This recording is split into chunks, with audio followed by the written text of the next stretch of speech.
President, mine is not a question really, it is to set the terms of the discussion that I know you are interested in having with journalists. In your presentation yesterday, you did raise an important point that in the coverage of African issues, the media in Africa tends to take a cue from the media in the Western world, so that oftentimes African news media and African journalists tend to purvey the same prejudices, stereotypes, and biases that Western media has towards Africa. Now, I want to bring you a perspective of us journalists from the other side. Even in my presentation yesterday, I made it clear that for journalists to be able to cover what happens in the government, project government policy, government action, there needs to be, on the part of government, an active practice and policy of communicating concerns, fears, arguments, complexities of the situation to journalists. Many of us in the news media find that whenever, first of all, the political leadership in Africa is much more interested in talking to international journalists than African journalists. Two, that when important things are happening, our governments rarely have a media strategy to engage journalists and editors in a collegial debate, which can foster information sharing, create understanding, explain complexities, show divergences. And although we are willing to accept weaknesses on our side, we believe that the only way Africa can tell its story is that those who are involved in the management of our affairs should be proactive in presenting the arguments, the explanations, the details, the facts, the figures to the journalists, so that we can have a healthy relationship. And I think that is all that I wanted to put across, so that this is not a one-way problem. It is a problem that is on both the side of the media and the side of those who make decisions in the government. Thank you, Andrew. Your Excellency, I think with your permission, we'll take a question and then a response if you... No, but maybe, though it wasn't a question, may I make a comment on that? Yeah. My argument starts from, I'm not trying to defend anyone or trying to make anyone feel guilty about one failure or the other. That was not my point of departure yesterday in my speech. And the failure of government should not explain the failure of the media and vice versa. I fully agree with you in many of the things you have said. There are failures on both sides. So my argument is about, can we work together, or even if independently, even if people are to work independently, can we work on these failures and then improve and move forward? For governance failure or failures, there will be many of them. And in fact, some of the things governments complain about and even attribute to the media are actually self-inflicted, as you've just said. That's a fact. That's also true. But for the side of the media as well, again, I agree. There has to be open and proper communication and interaction and exchange of information. And then, so for government to be interested in the international media and not on the media at home is related to the point I also made yesterday. It's still a mistake, it's not proper, but it happens for a reason. It happens for a reason that if they make a case to the outside media, the belief is that that's when they are going to be heard, because those outsiders are the ones who call the shots. You see, this is whether it's wrong or right or it's, just mere perception. That's what it is. It ends up being a fact that, and it influences people's thinking and minds and actions thereof, that when they speak to those, after all, they are the ones who matter.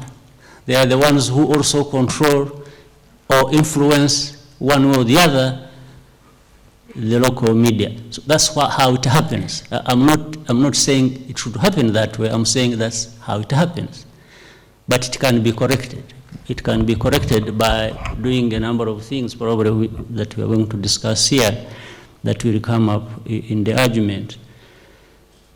In the arguments people will present, but all leading to saying, can we correct many of these mistakes being made? So weaknesses on both sides, I agree, should be addressed, should be looked at, and without fear or favor, and we move on. Robert?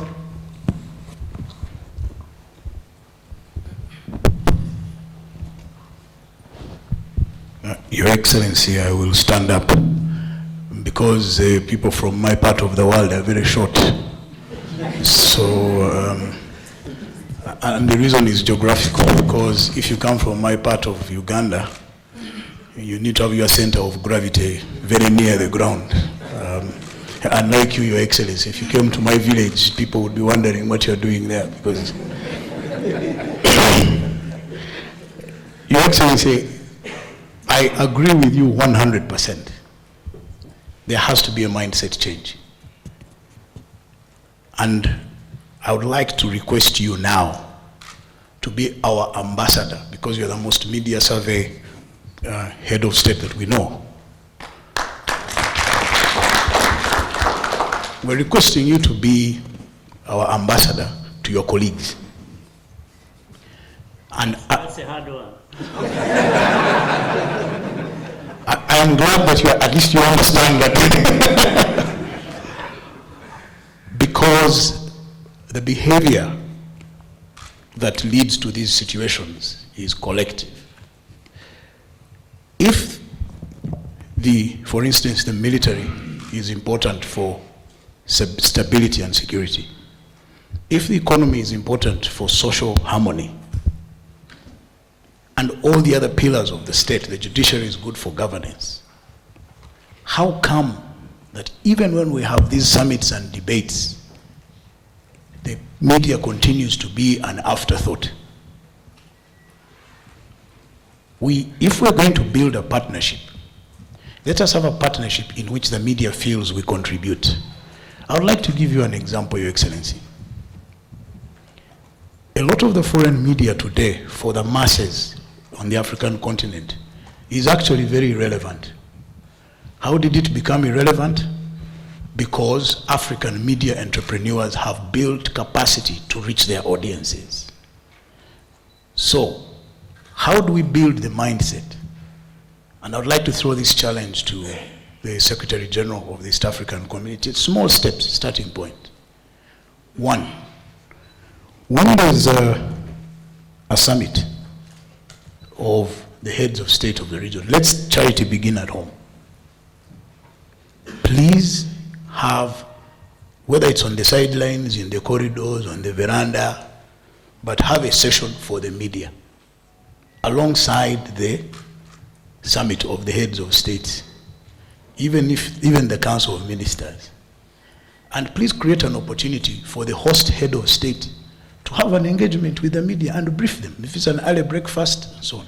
And do insist, and it's possible, that those of us who control media houses turn up.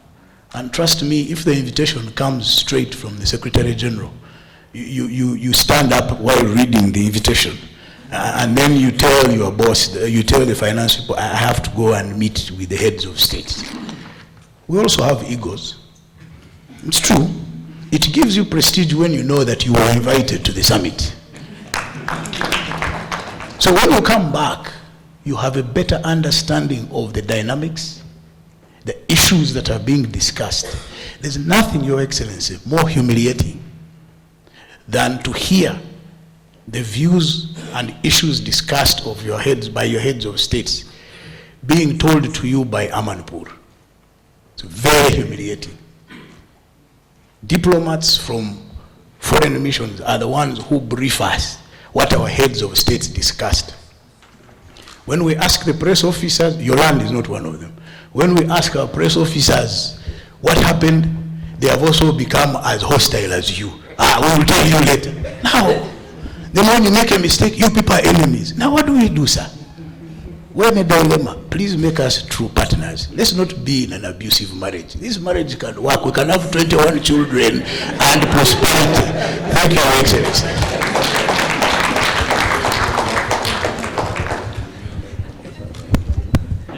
Thank you, Your Excellency. Yeah, I don't know if you want to make a comment on that or if you proceed. I think I have to.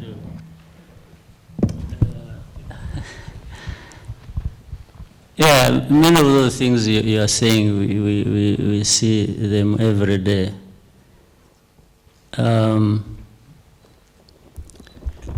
But at the same time, it shouldn't be lost on anyone that at the end of the day, we share almost everything. When a disaster or any problem strikes, we are going to be affected, all of us. You see, this is the whole problem. When there is, say, a conflict in a country, and we've spent most of our time quarreling and arguing and thinking the other one is wrong, the other one is right, the other one, and so on. Before you realize you've been hit by something you don't like. and it hits everybody. It doesn't matter whether you are a journalist or a president. Of course, the ordinary citizens bear the biggest part of the burden. So this is what, therefore, brings me to think that even with all this in the picture you've laid out to us, we have to have a starting point, and it has to come from either side. It doesn't have to come from one side alone. You can insist, you keep pushing hard, and sometimes fight both this problem and your ego. You have to fight both of them at the same time to allow you to move forward. But this does not apply to the media practitioners alone. I'm saying even with the government. I think we need to, government officials, we need to reach a point where we start something and also fight our own egos and remember, even if we are presidents and ministers and ambassadors, we are people, and we are that because of the citizens of our countries that we lead and should be serving the way they need to be served. And that, if we get it proper in our heads, then it may bring us down to a proper level where we really try and do the right things that matter.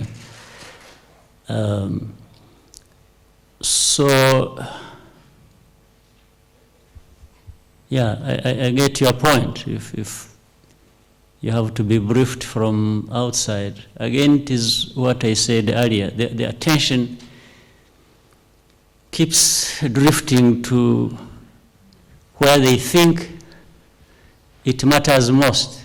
You see, which in itself, of course, is a serious problem that we need to overcome. It's like we have surrendered, we have kind of given in, and assume this, after all, everything comes from outside. There comes the pressure, the dictate of one kind or another. Therefore, we pay more attention to explaining to those outsiders than to our own people, which is very wrong, which is absolutely wrong. But it does not absolve our own people in the media who should also really try and do as much as they can to make their presence felt by everyone, that we are here. Even if you ignore us, even if you mistreat us, we are here. We are here to stay. You need to put up that fight, isn't it? Yes, you just make your presence felt and tell people, you can't ignore me, I'm here. I'll keep doing my job until you recognize that I matter also. I think that would be a fairly good fight. But for it to be a good fight, I think you need to make that presence felt not by doing what is wrong. You see, you might want to make that presence felt by actually doing the wrong things. That undermines the fight, isn't it? Yes, if you say, no, you have ignored me, and yet I'm so important, which is true, so what I will do, I will hurt you so that you realize I'm really important and I'm around to stay. You see what I mean? Yes, you can choose the lines along which you fight more appropriately. Yes. It doesn't always have to be that you pronounce your presence by harming anyone or hurting anyone or doing really something wrong on which to build for your presence to be felt. This is my other point I wanted to make. Maybe. Thank you, sir. I'll come to this side shortly. Can I get Patrick from Burundi, then I'll come at the back next round. Patrick from Burundi. Thank you, the moderator. Thank you, Mr. President, for this time. For us, it's really rarely to have such an interactive session with the heads of states in our region. One of the resolutions of this summit is that media and governments should be partners.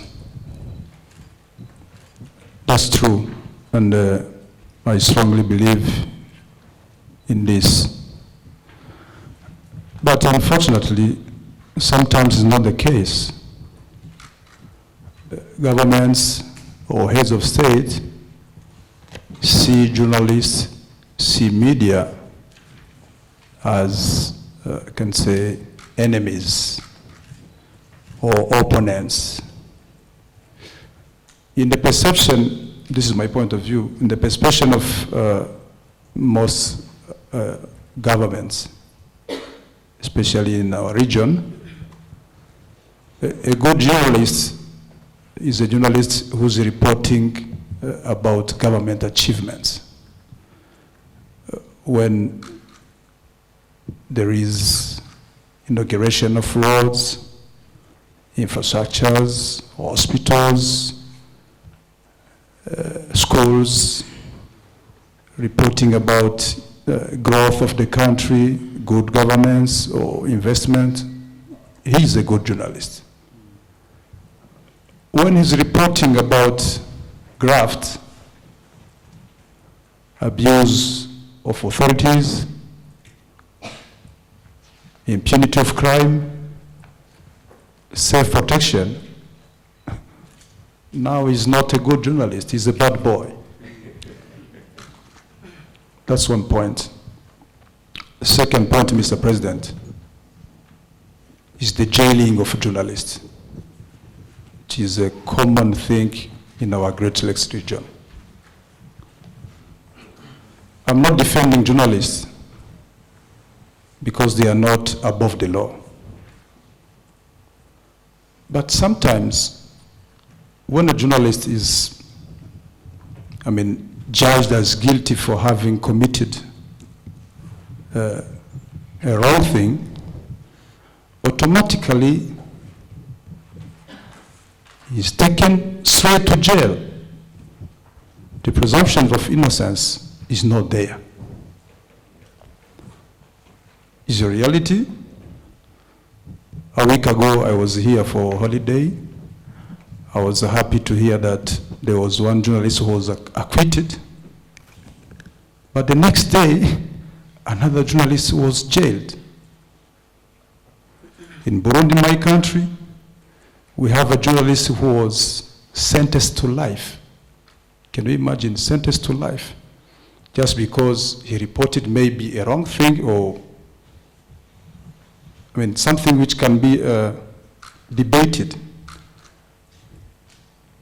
In DRC, journalists are simply killed.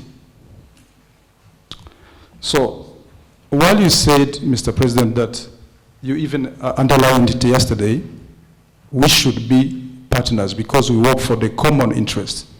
We work for the interest of our people, development of our countries, and so on and so forth. So how to build trust, mutual trust, confidence between governments, leaders, and media, according to you? How, Mr. President? Thank you. This is going to be a long story, but I'll try and summarize it this way. You see,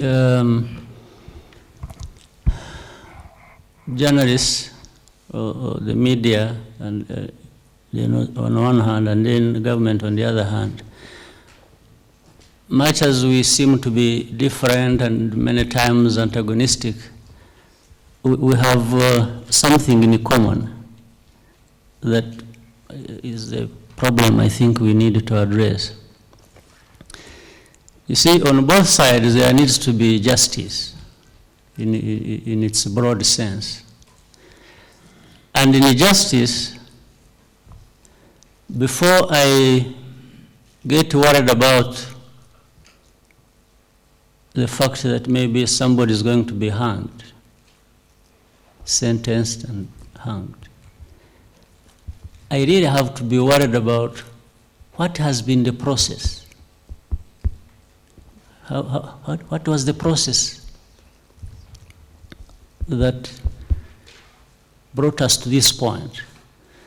So what is common to both journalists and governments, they tend to want to hang people without due process. You see what I mean? But of course, one more disastrous than the other. For government, it does it probably more effectively, but negatively, and does more harm than with the media. Because they always say, this is it. And then you want to go back and say, but did you really find out facts? I'm talking now about the media.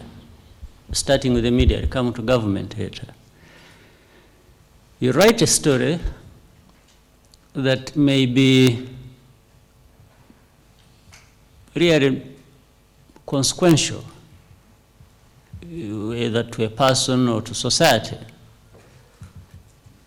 And somebody will insist on saying this is it. And because this is the media that has said it, then it should be taken for a fact. But my point also is, but this one who wrote the story that is going to have a consequence, did they actually bother to investigate and have facts correct? Or it's just reached impulsively and without even caring sometimes? That's one. Then, of course, sometimes in this systems of government, like some of the cases, I don't know the facts about, but just using those cases as example, governments may just say, oh, this man said this. There is no other consideration. They straight away think, this is not a good man, to jail or to hang, as you are saying. So here, people are making similar mistakes with definitely different degrees of, consequences. The magnitude of the consequences is totally different, but both negative. But in the rule of law, which the government spearheads in ensuring that it exists, these matters should be addressed so that irrespective of what you do, there is a due process. There is fairness in the process. There is justice in the process. So that's why in some cases, I don't know what they do in other places here, what we've been trying to do with a lot of difficulty. If they say people in the media should regulate themselves, that's a huge responsibility, I think, that comes with that decision. And sometimes that will help us know when a certain line has been crossed.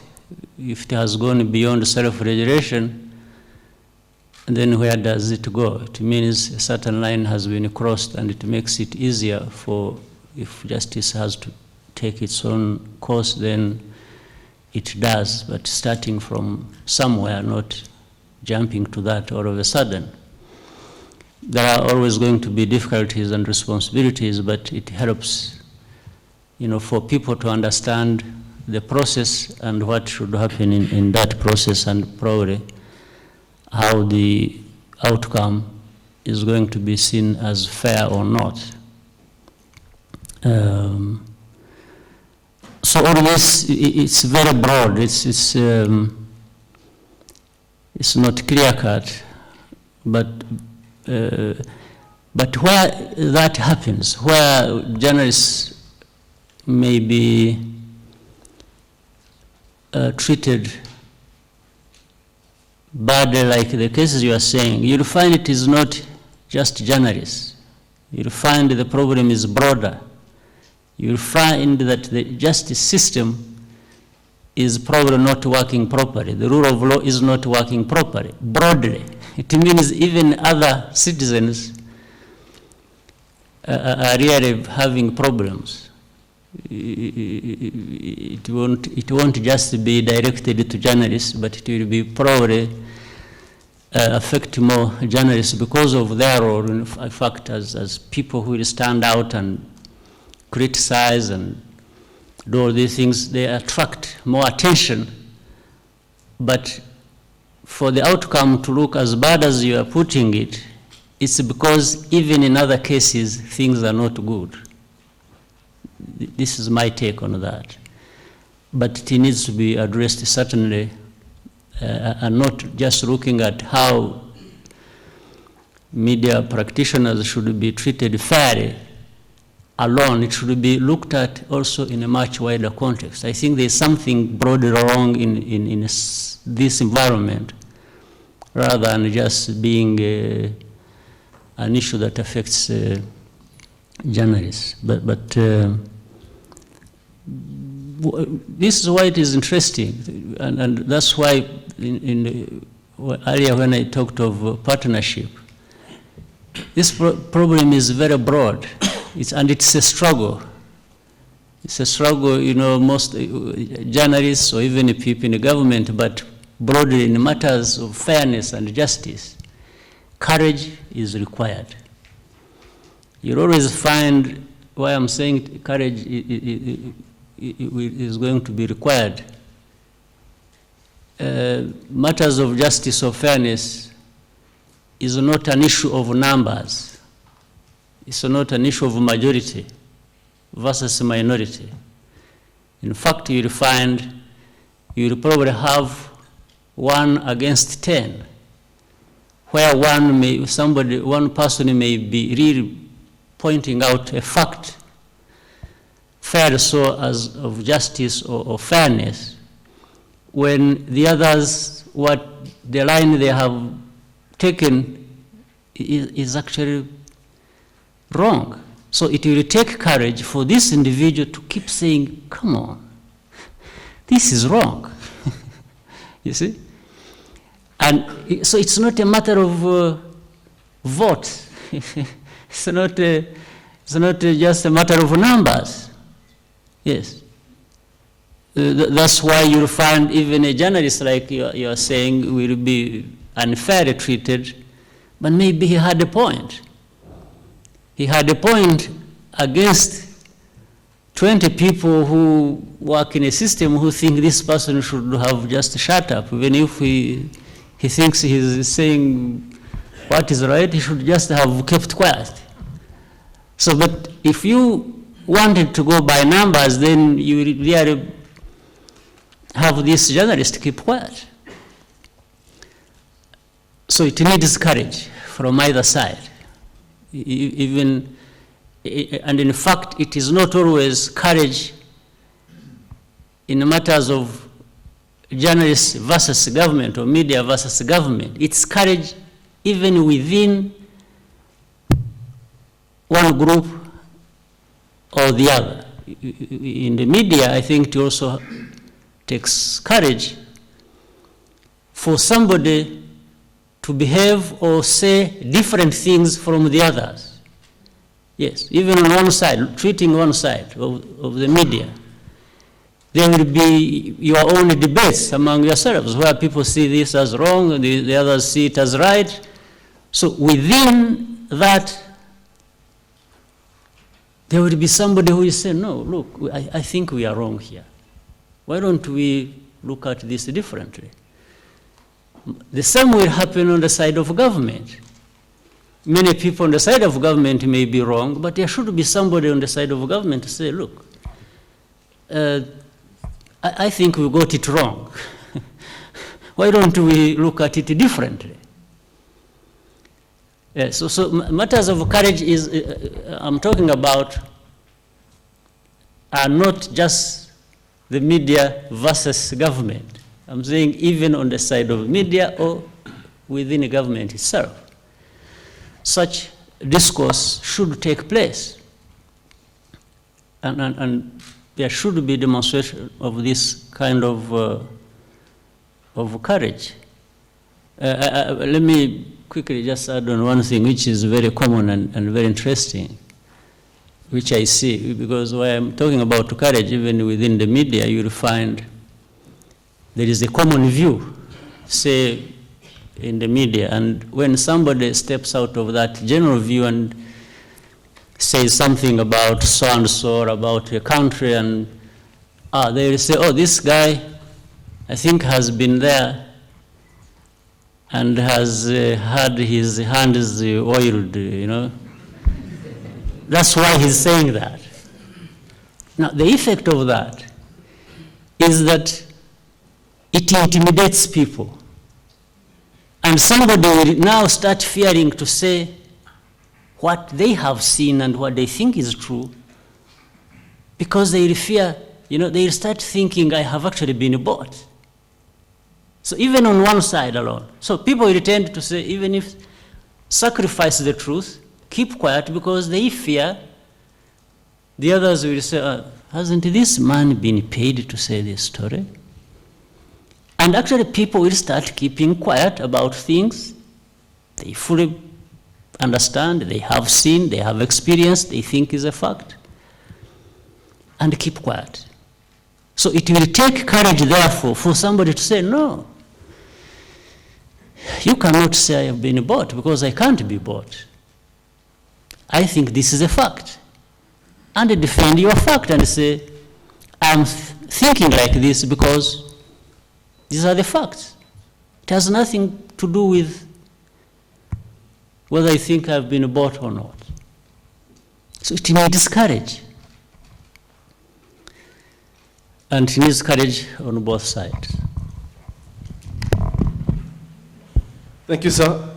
Just remind you one thing. Please, can you keep your questions or comments brief to give chance to other people? Now, I will take the gentleman at the back, then the next round I'll cross over here, and we proceed. Thank you. Keep your comments, observations short, please. Okay.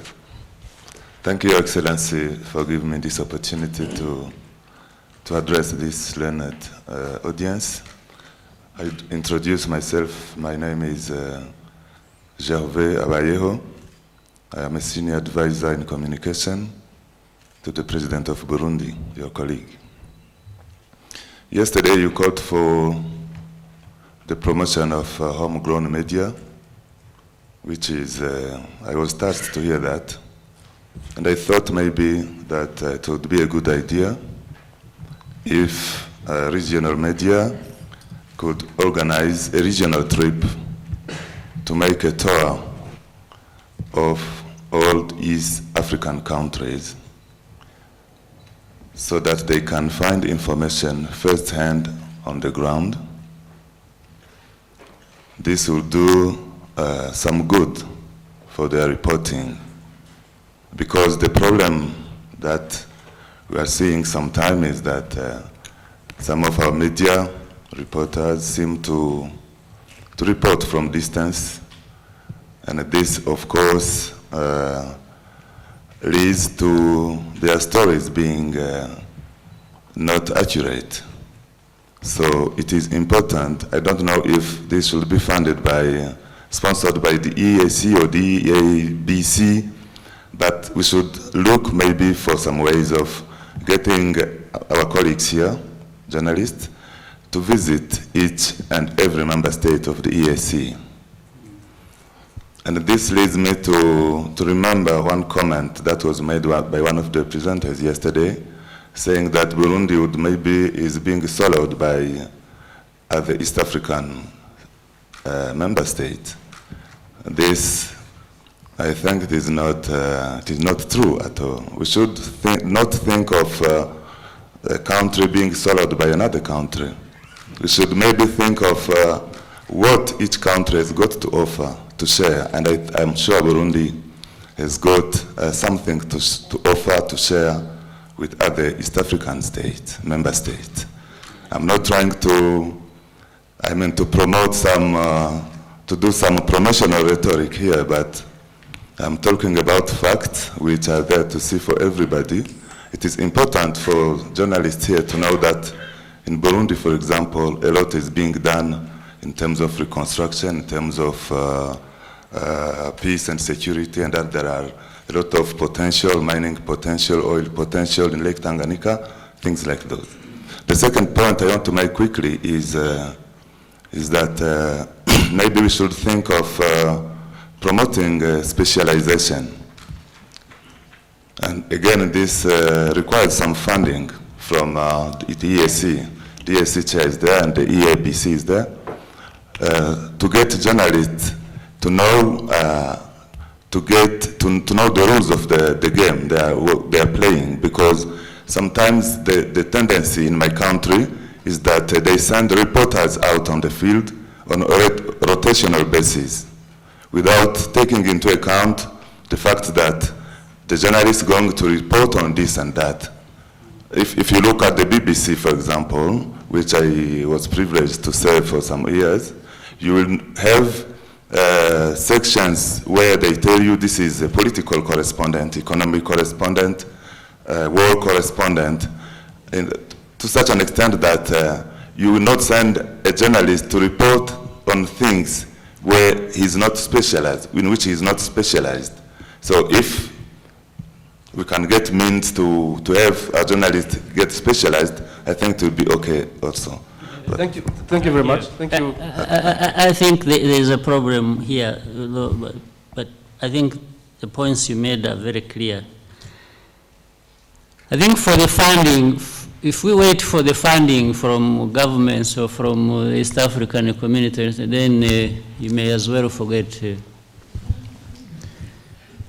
But why don't media houses be the ones to do that? They have to make sure that they do the things you are recommending the way they should be done. But the East African community can only maybe finance the general matters, important things of, but not to fund operations of journalists in the field. I think that should be done by the media houses. But East African community can help organize training,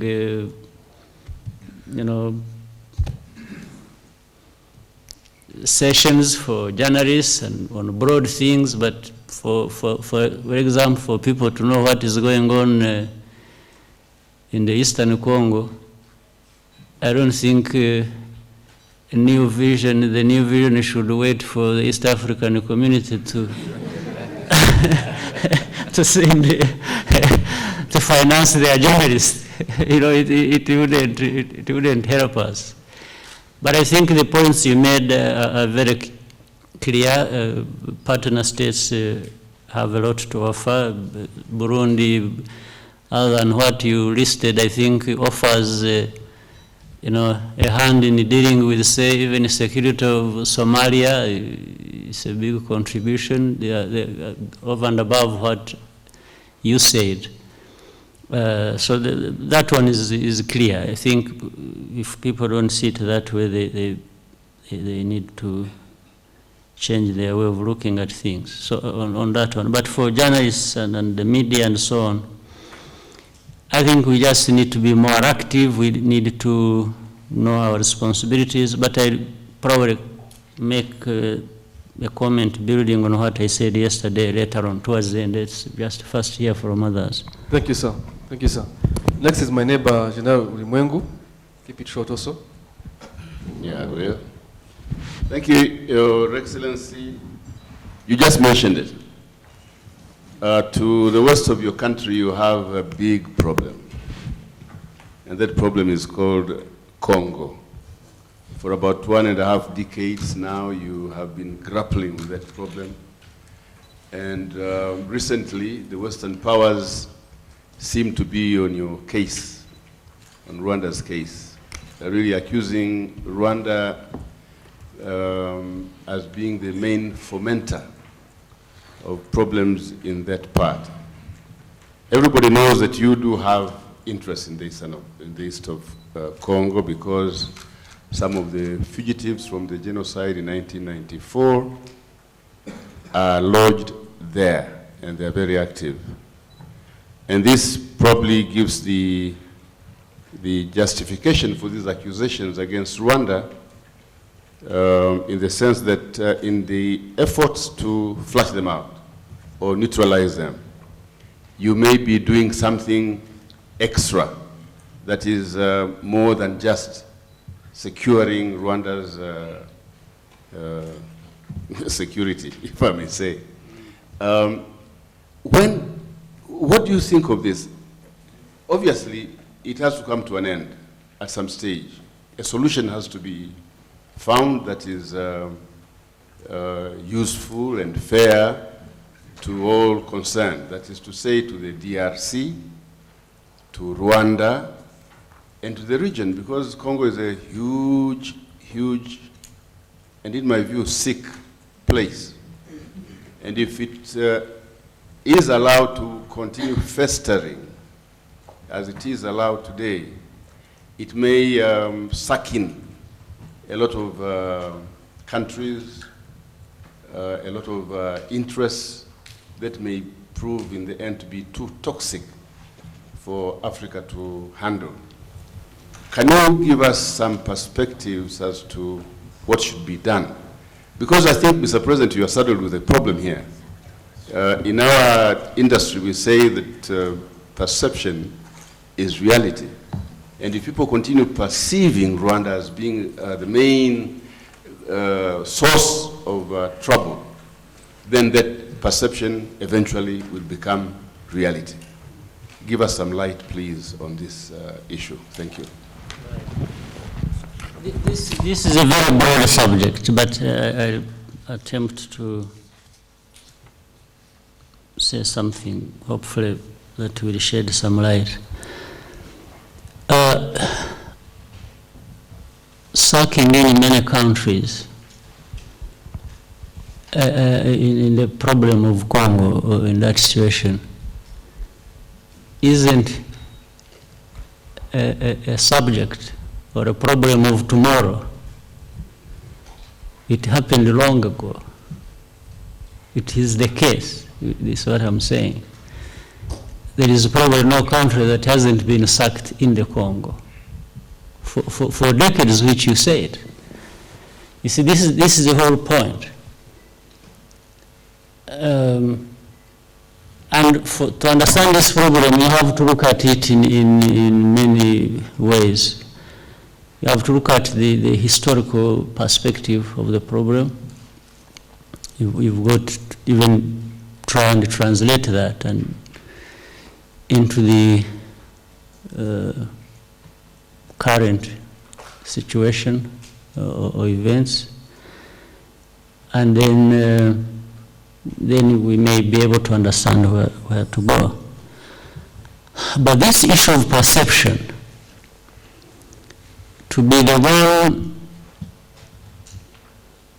to dominate, it's because of, again, the common failure of the media and the governments.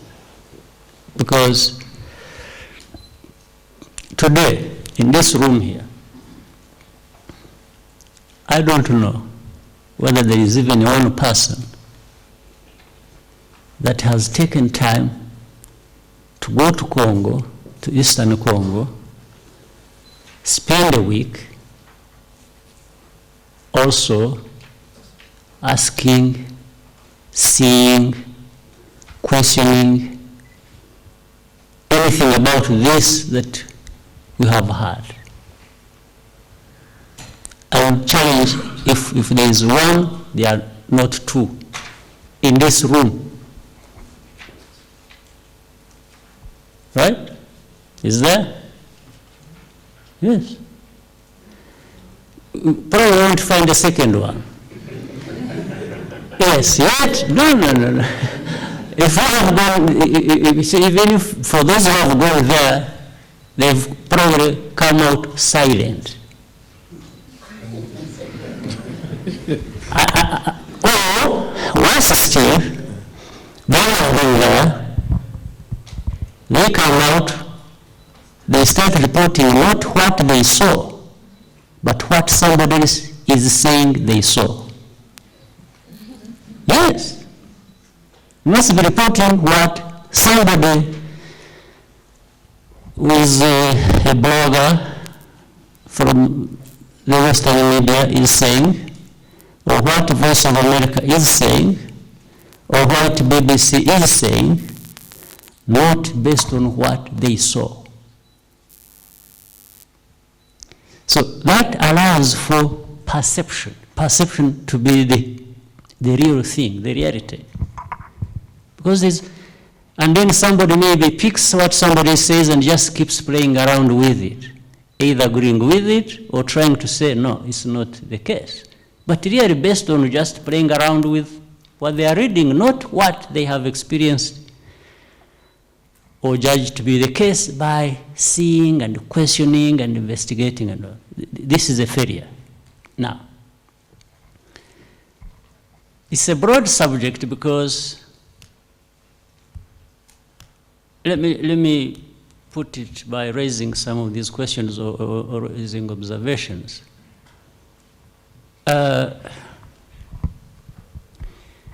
Have you asked yourself, this is Eastern Congo, that is Congo. And as you rightly said, what is out there in the media, and everything you will hear of or read about in the media, both locally and internationally, all this will be dominated by Rwanda and the leadership of Rwanda. They are not talking about Congo. I haven't, of all matters I have read, in fact, and about Congo, there is more about Rwanda than about Congo. I don't see much talked about the leadership of Congo, the institutions of Congo, how strong they are, how weak they are. They do nothing. It's Rwanda being talked about, but actually what is meant is Congo. You see what I mean? You write about Rwanda, but actually what you are saying is Congo. This is how it has been crafted, and that's how it stays. So this is a problem that yesterday I was alluding to. I don't know whether you had a briefing on Congo. Did the minister try to brief you? I don't know in what perspective you briefed them on this. And even whether she briefed you about the origin of this current situation. You haven't, huh? No, it should have happened earlier. These people keep giving me, I keep carrying out their tasks they should have carried out. They just sit back and but in fact, the origin of this current problem had nothing to do with Rwanda at all.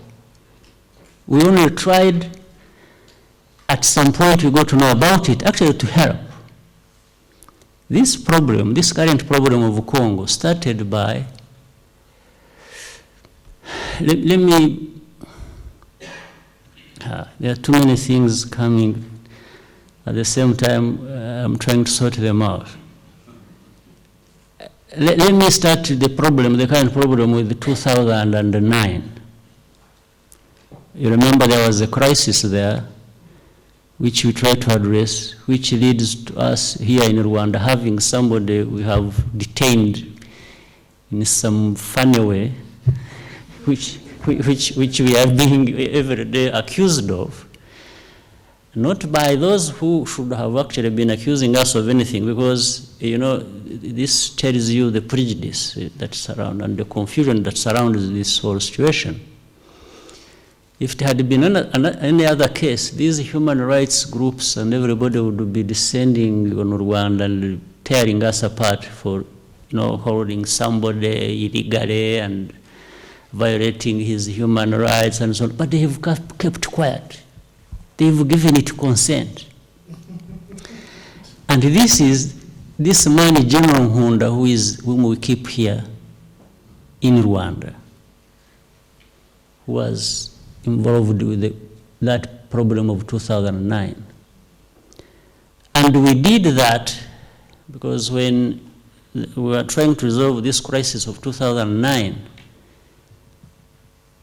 and we were trying to help government overcome certain difficulties. And for us, Rwanda, we are doing it indeed relating to the kind of interests we have for our security which is always affected from the Congo. So this man fled because pressure was getting too much on him, and he fled and came towards our border and actually wanted to take refuge in Rwanda, crossing the border. So what we did, we detained him and handed back the fighters he had come with to the government, but asked the government to treat them fairly and as their citizens and not harm them. So, but we detained their leader because this was now the one who was said to be leading the rebellion and therefore continuing to cause the crisis in Eastern Congo. So we still have him here for the last now more than 3 years. And I said nobody's complaining, yet ordinarily they should be raising hell. So which, absolutely. Which is fair when we do it to a person like this, but not fair when it happens otherwise. So, then this current situation, there was another one who was in the same group. They had two groups, one called CNDP, the other one was Pareco. And these two groups had ethnic kind of background, but both of them are Congolese of Rwandese origin, who are citizens of Congo. A matter that Rwanda did not create, but was created, as you know, all of you, even those who know very little history, is a colonial issue. It has nothing to do with Rwanda. The Congolese of Rwandese origin that live in the Congo were not sent there by us. Were not sent there by RPF government, or even the previous one, if you will. It is a decades, if not centuries old problem. Now, so this other one called Bosco Ntaganda, who was also in the leadership of CNDP, somewhere along the process, is said to have been indicted by ICC, the International Criminal Court, for allegedly the crimes he committed, whether alone or with others, in the Congo. Now, just before and during elections, the recent elections in the Congo, if you followed, you are in the media, if you follow the news closely, the government of Congo was having problems. The whole world, including this Western world that is now messing up even more the situation there today. They had problems with the government. They were saying, you know, these elections want to be fair. This man doesn't need to be, you know, re-elected. We need to, you know, all sorts of things. And in fact, at that time, they were blaming Rwanda and wondering how we could be associated with the leadership in the Congo, because they thought it was a failure, doesn't deserve to be there. Some of these things were public, secret.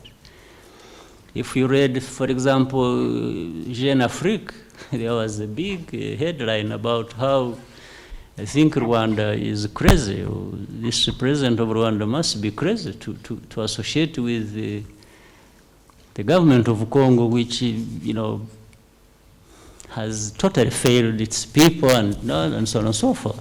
But for us, we told them, whoever cared to listen to us, we were telling them, for us, we associate with the leadership in Congo, because that's the only way we can also be able to deal with the problem that affects Rwanda from Congo. And we were telling them, in fact, we would be ready to associate with whoever comes there, even if this one won elections, well, that is fine. If he lost, whoever would come, who would be seeking to work with them so that we continue good neighborliness, we continue being able to address our problem. Now, after that, I don't know what happened, but I can almost guess.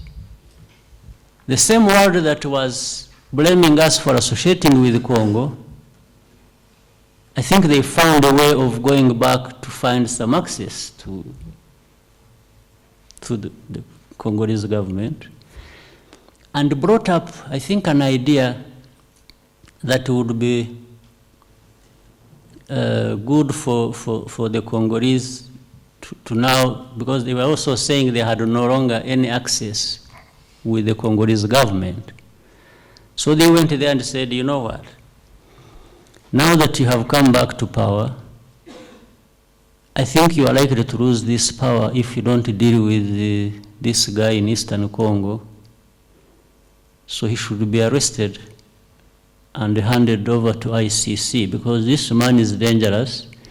He might actually overthrow you, the government, and take Eastern Congo to Rwanda. And by that, because at the same time they were playing on it, because it was attractive to the Congolese government. There was already a problem that existed, because in 2009, there was an agreement reached between these warring parties, including government, and which agreement was never implemented. And actually there was a problem on the ground. These fighters of these groups, whenever they were told to transfer to other places, they refused to go. They wanted to stay in Eastern Congo, which is their home area. And they were saying, we won't go unless you fulfill the agreement you had in 2009, which you are not. And they were giving a whole host of grievances, which I'll come to later. So the government was happy to have the international community get rid of this man or this group, and because they were saying that the group was recruiting child soldiers, and the Bosco Ntaganda then was part of the leadership, not the leader. The leader then was Laurent Nkunda. And they said, we must indict him. So here there is a double standard now. There are double standards here. People, the world is interested in arresting people who recruit child soldiers, but they are not interested in arresting people who kill children, actually. So it just becomes another way of, laying hands on whoever they want to lay hands on. But also the other meaning of it, in the mind, because now the international community started coming to us and says, you know what, you need to help the government of Congo to arrest this man. And we said, which man? They said, this Bosco Ntaganda, he's wanted by ICC, you should help. And we would ask them and say, but you are the international community. You have a force in the Congo, 18,000 troops that you pay, that costs you $1.2 billion every year. You cannot arrest somebody you want to arrest, even if we don't ask you why you want to arrest this person or even to justify it. But would you fail to do that? Why do you come to us? First of all, for us, we are not signatories to ICC. Secondly, we are not the authorities of Congo. Why don't you go and work with the authorities of Congo to arrest this man? They said, no, you can really have him arrested and support President Kabila to do that. But the meaning of it for us when we try and look through this, it was like, this man is Rwandese, why don't you have him, in addition to the one you're already having? This was clearly the meaning. It's like you already have the other one. So why don't you add this one? And then the next day, of course, they would add another one. Then another day. So this became a way of dealing with this problem. In other words, it would end up saying, You take this whole tribe from here and take it to Rwanda because that's where they belong. This is what was coming out.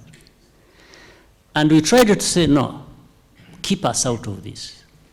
If you want to arrest anybody, go ahead with your work with the government and do it. Don't involve us.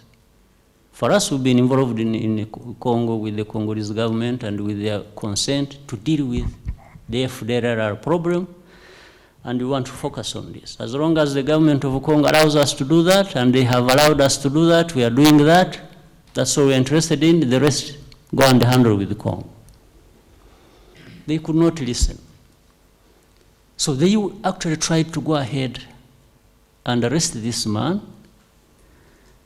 But in so doing, the others realized that actually it was also coming to them. And these CNDP people had another problem because they raised it with the government. When they are allowed to transfer to other units, there is a case outstanding, which we learned about when we got involved in the meeting that, in which both sides were involved, that some people were transferred who used to be the fighters of CNDP to a place called Dungu. 49 of them have disappeared, meaning they have been killed. So this group said, you see, the reason we cannot transfer or accept transfers, one is because proper integration has not taken place. Two, even when it happened that people were transferred, they have been killed. Nobody has, that was in 2010, I think, that's when it happened. 49 of their fighters got lost in that place. And I said, so is this another way? You keep taking us to other places and we disappear like that. So they were not agreeing to be transferred. Now, when I got to know about it, beginning of April, I called President Kabila directly and actually shared with him what our intelligence was gathering, that was happening on the ground and the likely effect. I said, are you aware of this? And I told him, I said, people have been coming to us, these international community people, and asking us to arrest or to support you to arrest somebody. And I told him, I said, but you haven't. Is it true you want this man arrested, or you want anybody arrested to hand over to ICC? And why would these people be coming to us, asking us to help you when you have not asked for our help? I said, is this true? And he tells me, he said, no, this is, I want this man, yes, he's indisciplined, I want to arrest him, but I won't hand him to ICC. I just want to arrest him for his indiscipline. Then he said, but how does it come that people in Europe and America are telling us that we should help you to arrest some people? How do they come in, or how do they become your emissaries to bring us this information? Are you aware that they have been coming to us and telling us this? He tells me he was not aware. So I said, what is the problem? He tells me that they have a problem of this group, that they are refusing to be transferred, and the main person who is stopping them is Bosco Ntaganda. And he said, but why don't you discipline him like you discipline any other officer in your army who may cause you problems? He says, yeah, that's what we want to do, but here is even the others who, are following him and are refusing to go. So they said, yes, we are getting that information that actually they are likely to cause you problems, especially when they perceive that they are going to be arrested one after another. And they have these grievances of 2009, which they think were not sorted out. So at the end of the conversation, we agreed that our two sides meet and study the problem and recommend what to do. On 8th of April, 7th, the night of 7th and 8th of April, a delegation from Kinshasa came and they met at the border town of Gisenyi, former Gisenyi, Rubavu, across Goma. They had many hours of discussion, and they seemed to have reached an agreement. In fact, the government side asked, the government of Congo side asked whether we would accept that the current leadership of this group, so-called M23, whether these particular names could be involved in the meeting we had. And we said, for sure, that would maybe be helpful if we hear what their problems are. So they brought them in on their request. And this time there were 3 parties there. It was the government of Rwanda, the government of Congo, and these particular officers who later became leaders of M23. At the time they hadn't been, because they hadn't been formed. So these fellows laid out their grievances, and the government side listened, and they said, no, we are aware of some of these problems. In fact, we can resolve them. And we encourage them to say, please resolve them. We don't need to fight, because you are fighting will spill over to us and will affect us. So we are happy that you can reach understanding and have these matters resolved. So they actually rode back together, these same people, both the government delegation and these officers from the current M23. They rode together in vehicles across and went back to Congo. They looked. It appeared to us the problem had been resolved. The next day, the president of Congo came to Goma to follow up on this matter. And we don't know what they did, because he did not even tell us he was coming. He was not even supposed to tell us anyway. So they came the other side. We had, for about 2 days, they had meetings, they seemed to, but it seems the conclusion of the meetings they had were to just say, this is what it is. You, this man they wanted to arrest, you must get out of the army, separated from the rest, you must be detained, keep quiet, you stop influencing others. The others, you must start transferring. I think there was dishing out of money. They were giving soldiers $1, $2, $3, $10, and said the money problem is resolved. So each one of you must transfer according to instructions to command, and that's it. But in the meeting our people had, the grievances of these officers were, there was a whole host of them. One was, they said, you see, they cannot transfer to other places because one, the first group that was transferred has disappeared. And there were supposed to be investigations. They have never come up with results, with findings. Two, they had talked of salaries, they are not paid and so on, and somebody said, if you transfer me 1,000 kilometers away from home, because Eastern Congo is where their families and others are, and you don't give me a salary, how do you expect me to survive? Do you want me to survive by shooting people on the streets wherever you be deployed or what? And so on and so forth. And these were the matters that were supposed to be addressed by the government, which before that happened, they had this chaos. So when the president went back after visiting Goma, they started wanting to effect the orders of one, detaining this man, two, transferring all fighters out of their home area, as they called it, and many other grievances they had raised were not addressed. And when they tried to enforce that, that's how fighting started, from that time. And in fact, this name you hear of M23 is not, it means March 23, March 23rd, 2009. It's in reference to the date they had an agreement in 2009 to resolve the 2009 problem. So it's like they are going back to that, saying the government must first address these grievances. That's how the name came about.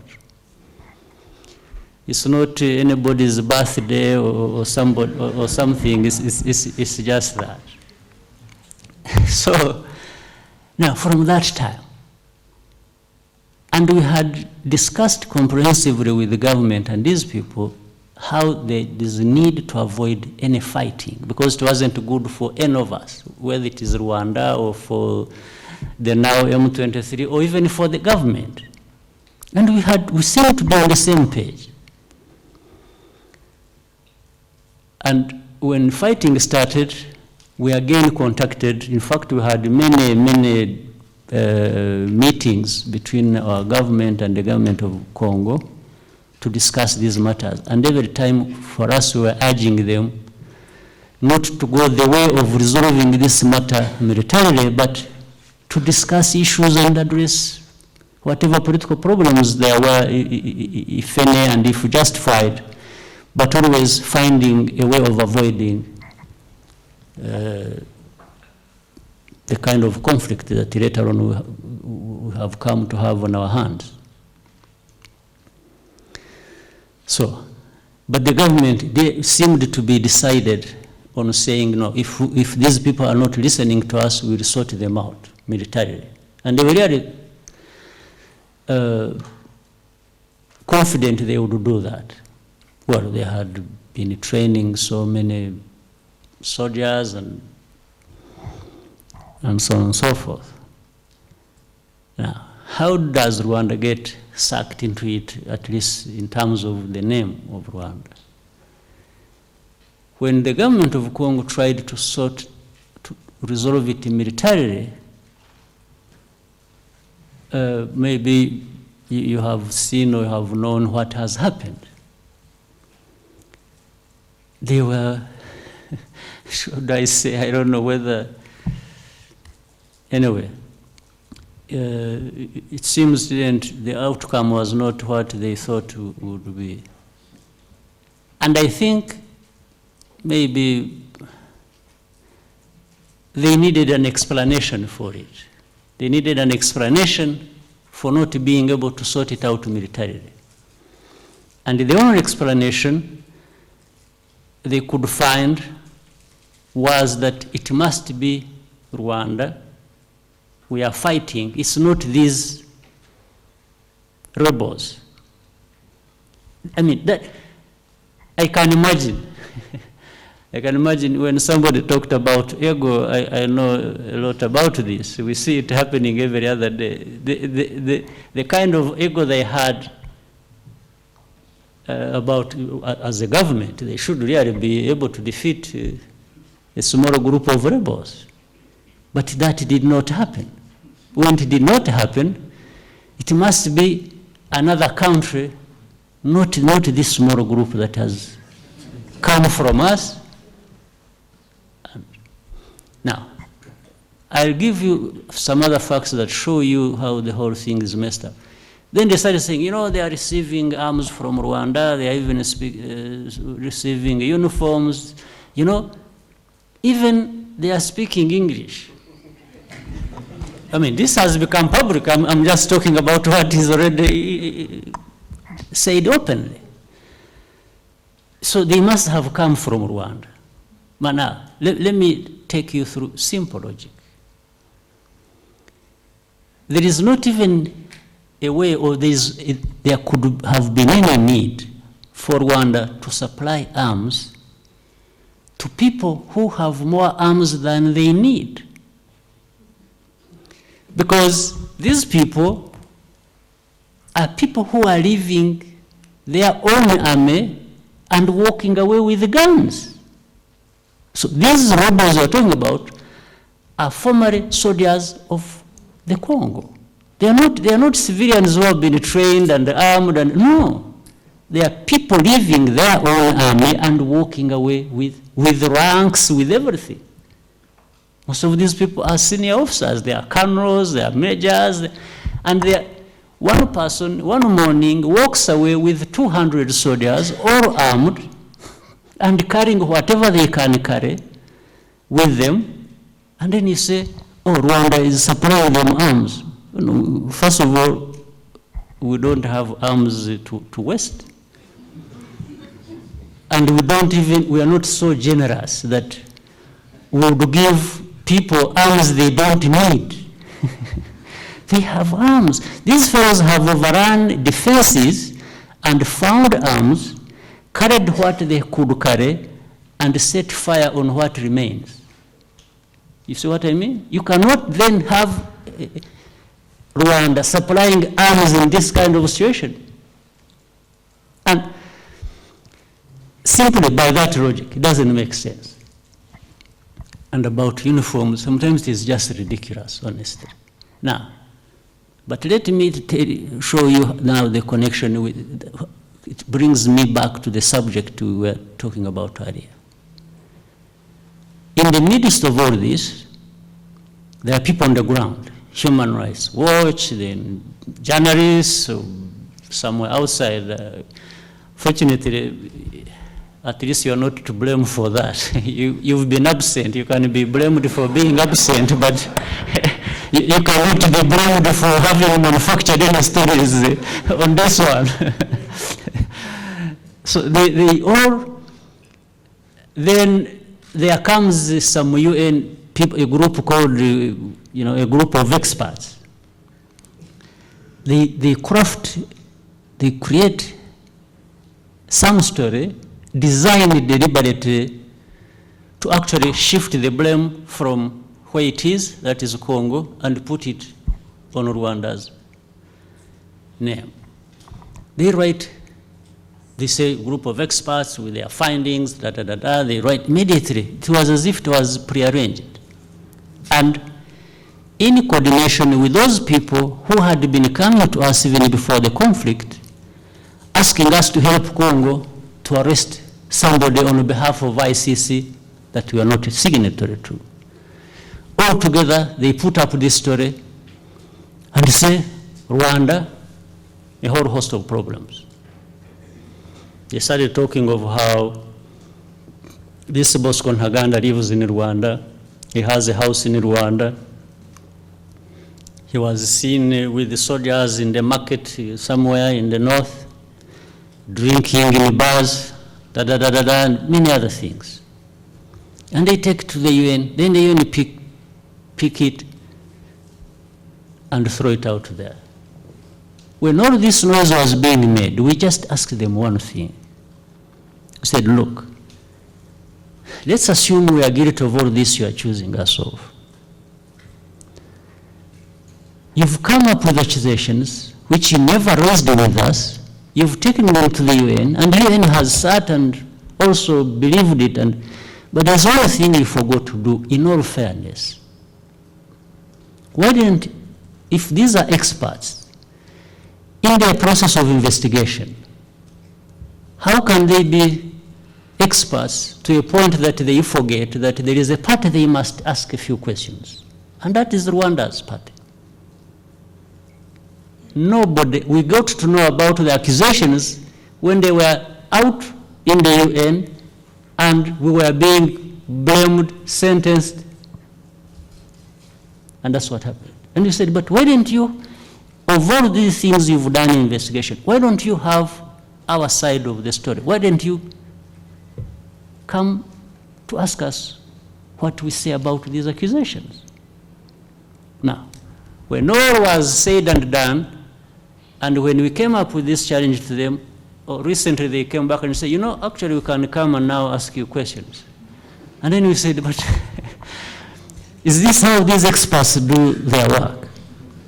You first condemn somebody, you sentence them, and when you've done the hanging, you come back and say, but no, we needed, now tell us. What is your defense? when you've done everything, when the donors have made all sorts of noises, but some of these are just empty tins rumbling. They're just So then, so today they are living with that problem. And then what do we discover later on? We found the leader of the group of experts has been an apologist of these genociders as of his articles he published way back in 2004 or 6 and so on and so forth. Now, we dug out all these details and have raised them with the UN and say, look, but other than the horrible process you got involved in that doesn't make sense, do you see this? And they are really, of course, they are only shameless. But I think they are stuck with the issue now. Those two problems. One, the process, and now the people who carried out the process. And everything they said in that report is just a story they picked from the government of Congo's side, exclusively. And you will see it is the military officers, it is their intelligence chiefs, it is assumed witnesses that they also picked and coached and told them what to say. Exclusively that. And we have exposed this to them. And they have no answer. Now, so why I'm saying this will bring us to the point we started on with. While this behind the scenes has been the case and properly designed and intended to come out as this, irrespective of the facts, now everybody in the region is just rehashing this story about Eastern Congo and Rwanda. This is why I said, and for those, I saw a few hands coming up. I don't know what they've written or said. You see, the point I was trying to make is, even if they have been there and tried to say the real things as they have seen them, these ones will not appear anywhere. Yes, because the controllers of the media want another story to come out. So these good journalists who went there and investigated, I don't know what they found. In that process, they become insignificant. They just die with the good findings, and that's it. Those who wanted to create the narrative about Eastern Congo or Congo and Rwanda, who do not have to base on any fact, but just the way they want the problem to be looked at, are the ones who are shaping the story the way they want it. There is no argument about it. So the perception you are talking about, therefore, becomes a reality on this basis, that there is somebody shaping a narrative and is doing it the way they want, and that's what comes out, and they keep playing it, and then they have others who keep echoing it, even within the region or even wherever, and that is how this perception becomes a reality. You see, this is how Eastern Congo situation, this one. Even when we meet with the Congolese ourselves, if you need to be in the room, I wish I could invite you to attend these discussions as we have them. You would really see this problem I'm talking about. You ask somebody, said, didn't we sit with you, and weren't you also saying these are the facts? So how did they turn out to be something different? And it's, that's it. No answer. They just wait until the end of the conversation and we continue business as usual. So this was my appeal to you yesterday. You said, I kept saying, but why should we allow other people to really be the ones to narrate our story? Why don't we tell our story? I know how difficult it is. I'm not assuming it is easy at all. But I know it is also our duty. However difficult it is our duty.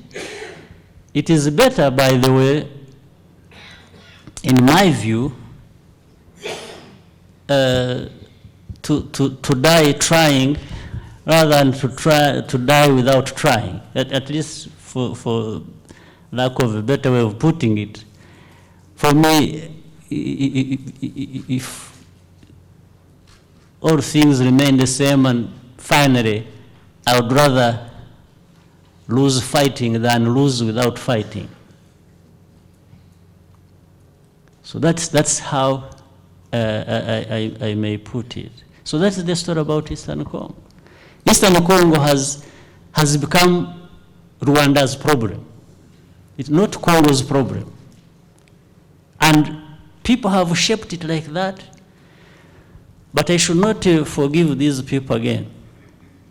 I should not be that kind to them. Because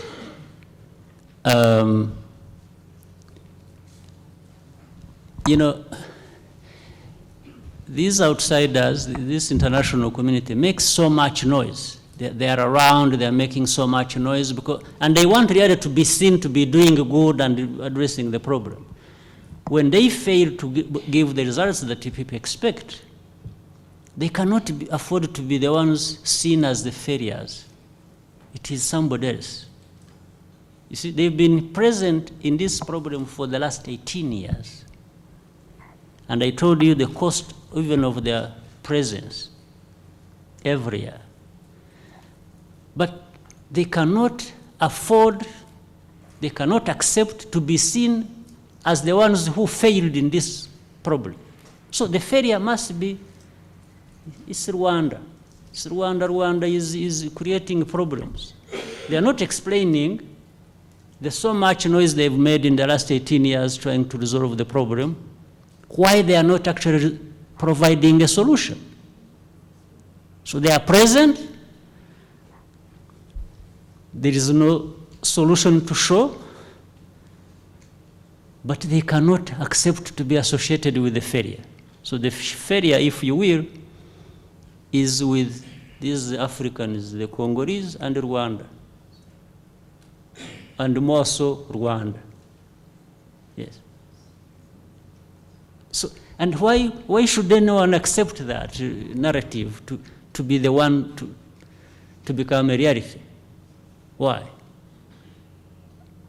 Well, there is somebody in Eastern Congo, the journalist who keeps blogging and whom the whole world look to for the truth. And the truth comes as the truth from outside, where actually the failure originates. It originates from outside. But the one shaping the narrative is from outside. If anybody else in this room tried to say, no, I think, no, you're not going to be heard. The one who is right is the other one who is serving them best in Eastern Congo. So this is the kind of problem I'm trying to raise, so that in your own responsibilities that you chose to carry, you need to look at it. It's not really a favor being done anyone. I'm not looking for a favor on this. I have my own battles to fight, and I'm not tired of fighting them. But I thought you need to carry your own responsibilities too towards your own countries and people and these Africans who always play second fiddle to the rest of the world. Yeah. Thank you, Your Excellency, for that detailed background. If I may, Your Excellency, how optimistic are you with the regional initiative that was undertaken in Kampala, especially given the comments that came from the Foreign Affairs Minister of the DRC yesterday in relation to the neutral force? Do you think this is a workable solution for the crisis now? I think the statement speaks for itself. How optimistic, I don't know what to say about it, but I can say there is nothing else that I can now think of that would probably have created more optimism than should be found in this summit and the outcome. If this is a failure, anything else could have been worse. This is all I can say. I don't know of anything that we can look to for a better process or that would lead to a solution than what we have in place that engages the people on the ground, meaning the Congolese and then people of the region. Because now, do you say, you see, what the foreign minister was referring to, and probably what they would have preferred, is to have an international force from outside. And by the way, the question again is to come and do what? For them, they expect a force to come and fight their enemies for them. What does that mean? One, first of all, the international force is already there on the ground anyway. What have the 18,000 troops been doing of MONUSCO on the ground? They've been there now for how many years? 10 or more? 13? Yes. So what, and each year spending $1.2 billion. So you multiply. So 1.2, yes, I think it is 1.2. But whether 1.2 or 1.7 is really too much already. You are sure? Anyway, I tried to be very kind to them. Let's call it whatever, or look for the average between 1.7 and 1.2. You'll probably be closer to the real thing. But, so you have that, and then you want another force, or you want to transform that into what? Are we really going to transform it into another force and expect something out of a force that we have had nothing from for the last 13 years? This is the question.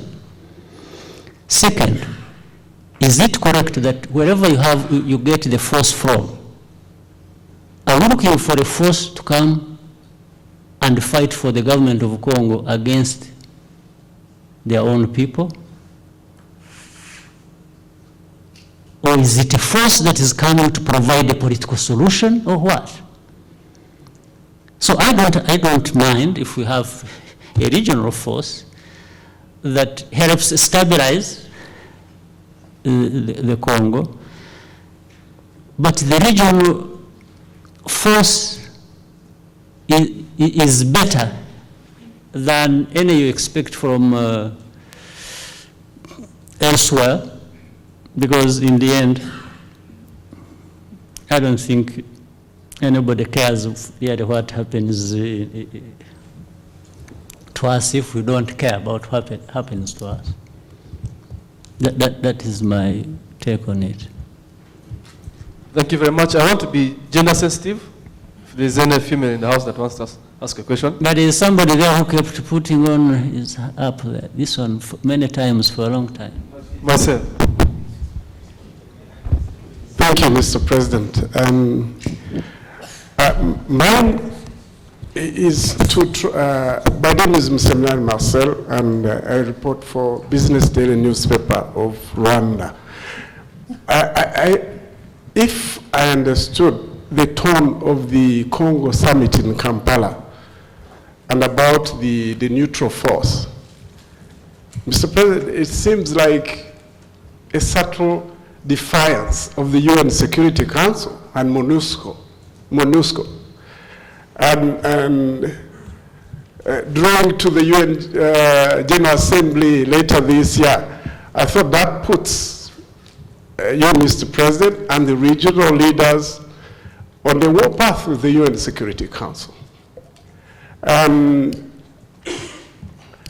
the question that was raised earlier by two of my colleagues, Mwenda and Kaushenga, it was really another subtle contest for power. They want to be involved in the things. They want to be involved in the decisions. They want to ask if this neutral force will actually can have even the financing. Who should pay for Congolese security? Well, it is a problem for us because it is a festering wound in our border, but who should pay for them? What, again, is that force going to do? Will it be backed by another force, a political force that wants to resolve the problems, the political problems of Congo, which are the problem, the fundamental problem of the origin of the conflict in this part and elsewhere in the region? So I would like the context of asking our contribution, our partnership, whether you understand that the power seems to be shifting from arms to the head. It means you cannot only use the army, you use the politicians, you use the historians, you use the ICT people, you use civil society, you use media in order to resolve problems over the long term. And we are saying, what type of partnership do you actually expect us to have if we are not part of these discussions and these decisions that are being made on behalf of the people of this region? So for the first question, I didn't understand the warpath issue with MONUSCO is a force, Mr. President, that was put there by the UN Security Council. Right, right. It's their failure or no failure, they have given it a mandate. Yeah. Yeah. Now, we are not yet part of the UN Security Council. We might go there. But the issue is, if you're putting another force that seems to do a job that they gave the UN security, the MONUSCO, then you're sort of defying their power. Actually, MONUSCO doesn't have that mandate. What they would need to do, it would actually be, they would have to change the mandate if MONUSCO was the one to lead in resolving this problem. Still, there is a process to go even with the UN. And here we are not having a situation where we have a force of UN on the ground mandated to do what we have proposed to create the force for. No. There are two things here. Either you have MONUSCO change its mandate to suit what needs to be done, which is another process, anyway, that they have to undertake if they were the ones who had been chosen to deal with the problem. Or you have a different force or a different way of dealing with the problem that is basically led by the region. This is what it is. So there's a choice to be made here. Either you go the way of MONUSCO, have its mandate changed to deal with the problem, but the issue here is, will they do it? Can they do it? Even given the lessons we have learned in the history and our history. The other one is, and regional stakeholders better suited to deal with the problem. And that is what the summit chose as the route to deal with the issues on the ground in the Congo. So there is no conflict here. The conflict, if you will, is that of the argument of what is going to work and what is not going to work. It is not a defiance of anything at all that already exists. That is one.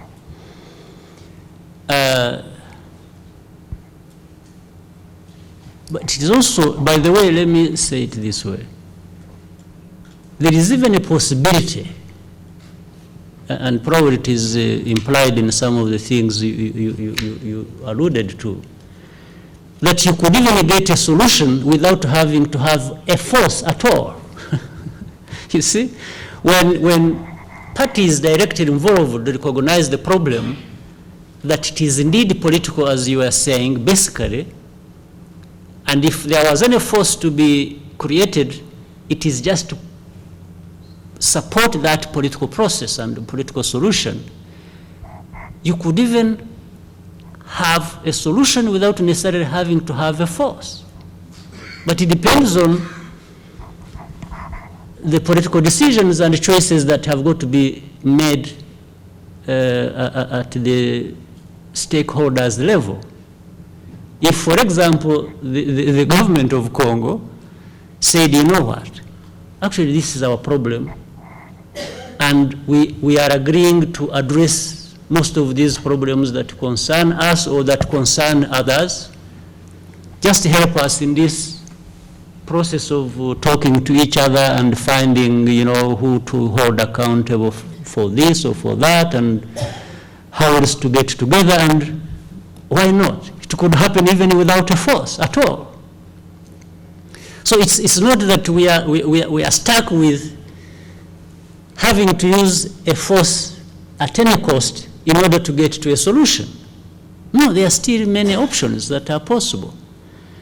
Even if we start with saying, if we are talking about a force that has to be present to support a political solution, is it better with this UN force, or is it better when the region actually takes the bull by its horns and we are the ones to address it? We still have to discuss that. But we could even find a solution. We could have a process that is without this force. So these are discussions ongoing to find a way we can move forward better and with better prospects of getting a solution. But I don't see any fight between the region and the UN Security Council or General Assembly or this. No. There is nothing like that. But we will be enabled by the choices the Congolese themselves make about, if they decide to look at their problems differently, we may have a different solution, and probably an easier one. Thank you, sir. Your Excellency, I don't know how much more time you have, but certainly the discussion is getting interesting. We'll maybe take a few more comments and interventions.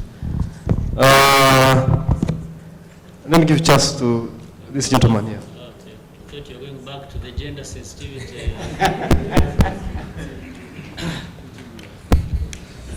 Thank you. My name is Mkumba Ali. I'm from the Daily News in Tanzania. I'll be brief. I want to start with this question of leaving it to foreigners to tell our story. I think the question here is one of capacity, that locally we still don't have the capacity that those people have. And I think I take the point that we as media managers and practitioners, should do our part. That is, we have to change our perspectives, we have to look at the mindsets. But the question of capacity, I think, also calls for intervention of governments. I think we can start with, for example, having an East African news agency that will be capable and, tell our story, not only to East Africans, but to the rest of Africa and the rest of the world. But that has to do with, capacity building. What will governments do in this area? I don't know what the governments will do. I wish governments didn't have to do anything, but the media did more than the governments are expected to do. But I think, no, what maybe the question should be asked this way: what is the media practitioners and the managers ready to do on their part, whether governments do or don't do what they are supposed to do. I would want to start from that point. Because the moment it is taken like that, it's as if the progress to be made by the media depends so much on the government. It shouldn't. Much as governments should really be helpful and should play their part in enabling the media to thrive and do what we even expect them to do. At the same time, we need to avoid putting ourselves, the media, in a situation where we are actually entirely dependent on what the government does or doesn't do. You see what I mean? Yes.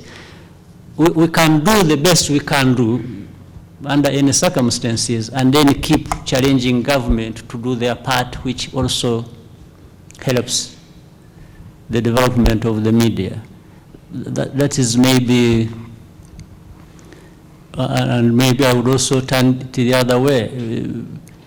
What are governments ready to do? No. What do you want the governments to do? If I know that, then we can have a debate and see what we are ready to avail and what we are not ready to avail. The onus is on you now more than, you know. Maybe you want to follow up on that. Thank you, Excellency. I mean, what I meant is, okay, we're doing our part, of course. But, you know, there are things like, if you want to create a news agency, East African news agency, that's a big deal. Maybe there are investors who can do that, but they will need government facilitation. But my view was that, you know, this should not be left entirely to investors. The question of building capacity for media should not be left to investors, because investors have their own motives and they want. Everybody, we need to work together, all of us. That's right. And yes. Yeah, if you leave it to you know, the considerations of profit and things like that, then you still cannot have what you desire. Yes. So I would think you know, there should be some initiative and support in supporting media, in facilitating media growth. There are a lot of things that can be done by governments. For example, giving preferential treatment. I agree. In terms of taxation or, you know, and things like that. We need to look at the problem comprehensively. And for example, we have the Secretariat of the East African Community. Really, one of their jobs also would be to bring together all these stakeholders, whether it is governments, media managers, practitioners, and investors. Investors meaning they could be part of this group or not. But let me talk about the three: government, media practitioners, and the managers, and investors. Because sometimes you can have an overlap. You can have the practitioners and the managers being investors as well. But let's separate them for a better way of saying it, and have the three. So the three need to come together and identify what is the expectation of one about the other. And there we can find the middle ground on which we can build. It's not just one of the three to decide how to go about the business. It's about the three actually coming together to decide how they move forward, because both are equally, you know, affected and interested. Thank you, sir. I'll get Captain Francis Babo, and then I'll get, is there a lady? Okay, let's listen to Captain Francis Babu and we'll give you a chance. We'll give you a chance. Don't worry. Thank you. You go. Thank you so much for being a gentleman. Good morning, Mr. President, Your Excellency. My name is Abetsi Mugamba. I'm a Ugandan from the Pearl of Africa. I've been in the media industry for 18 years. I work for the oldest radio station in Uganda. As many years as I have been in the government. Yes. My question to you though would be, did you allow to become our ambassador to the rest of, to your colleagues? It's very important for us to know. Because I think if you hear all the questions, minus mainly Congo, they are in regards to being gagged and all that. So, would you be our ambassador? As long as I'm not a paid ambassador, and I will do that for as long as I can do it, and as and when I can do it, then I will try my best. But I don't want to accept to be paid and then later will be held accountable for it, and then so I want to retain flexibility. Your Excellency, thank you. My name is Edward Francis Babu. I represent the National Association of Broadcasters, Uganda. I also own a radio station. Mr. President, all of this has been said. For what you have just said, there's a very simple Luganda adage. If you don't mind, I'll say it in Luganda and try and translate it. It says, Ensumi bazifudde busungu. During genocide, the United Nations misbehaved. France misbehaved. This is their turn to turn against you. International politics. Mr. President, we've been talking here. Most of us do not understand international politics. We don't understand mineral oil politics. We don't understand international politics and the economic interest of our friends in the West. And most of our brothers and sisters who write these things, they write them superficially, cosmetically. They don't go a little bit deeper. I worked in Nigeria for several years, and one of the things I found out, oil politics is an interesting politics, where the Europeans or Western world, when Africa has oil, it's an oil curse. When England has oil, it is working very well. When Texas has oil, it is not a curse. So these are the kind of politics, very stereotype. So until we become a little bit more serious, and where this is where I don't agree with the others, we want intervention by government. I don't agree with you also. Not on giving us money, but on mobilizing us and giving us the kind of thing you've just given us about the war in Congo right now. We need it so that we can transmit it better. We are really, in Kiganda we have another word, kayungirizi, meaning we are joined from you to the other group we are talking to. So independence, that is the Western cosmetic model. We are independent. They intervene in everything. They intervene in agriculture. They intervene in media. When they were fighting in Northern Ireland, you could not write anything unless if government allowed you. But for us, we don't have all those. So my point here is that what is the SWOT analysis of our problem? What is our strength? Where is our weakness? What is our opportunity and what are the threats? If we can get those four defined, you will find that we'll find a better way in which to work with government. And by the way, today I'd like to applaud you. I wish all the presidents could do this every now and then. Dialogue. Our strength right now is the dialogue between us and you, the people in government, the people who lead government. We want to hear.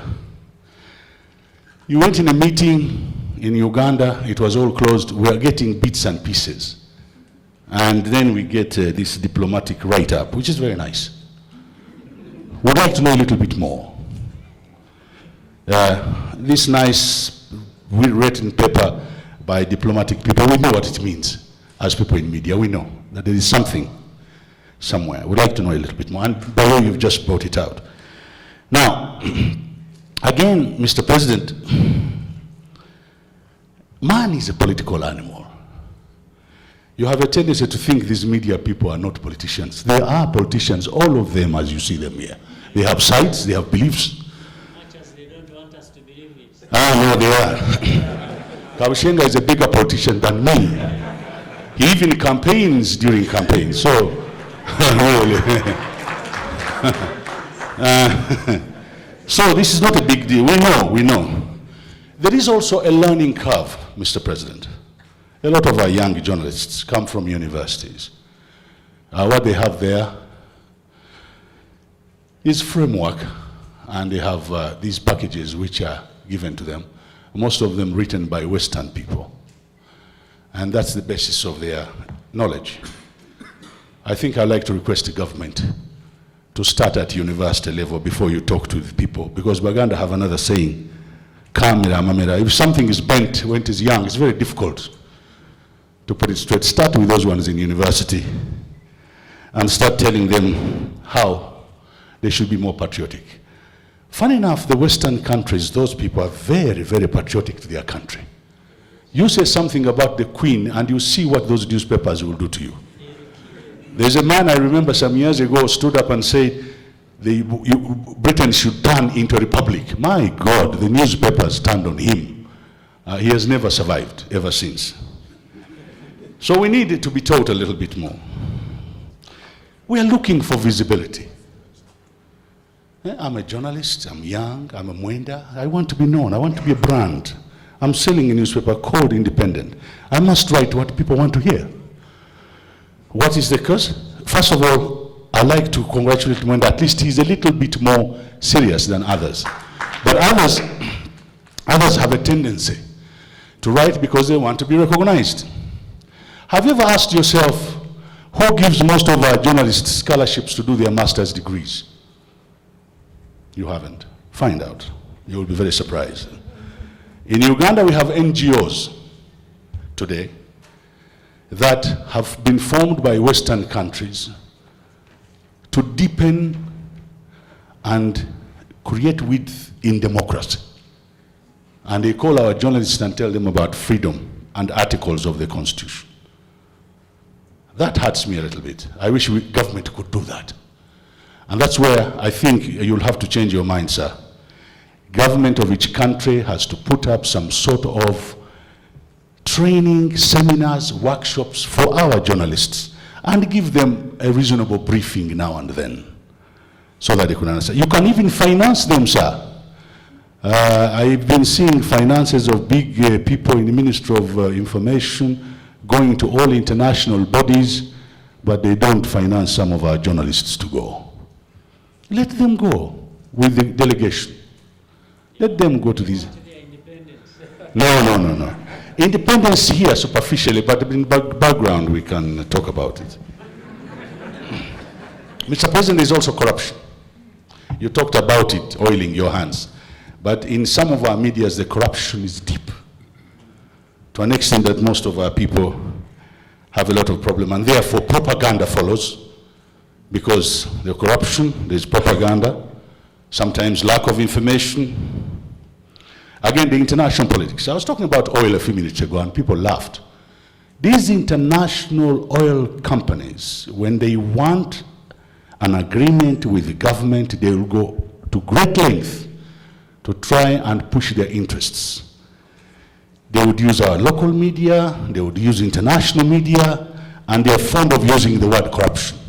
Even before the oil comes out, already people are corrupt. And they produce all sorts of documentation. I want to end by saying, sir, because of these interests, we are very concerned with the war that's going on in Rwanda. So when you sneeze here, the rest of the region is affected. You cannot say it is not. And therefore we must know, as media, how to help. We can work together, I can assure you. But we must sit down and get level ground so that our people can talk to you. Some of us fear you, if you didn't know. We fear you as president. We fear our president in Uganda. We fear the president in Kenya. But we need not to fear you. We need to respect you, and we need to work with you, Mr. President. To me, that is the way I look at it. And I think that's the most important part.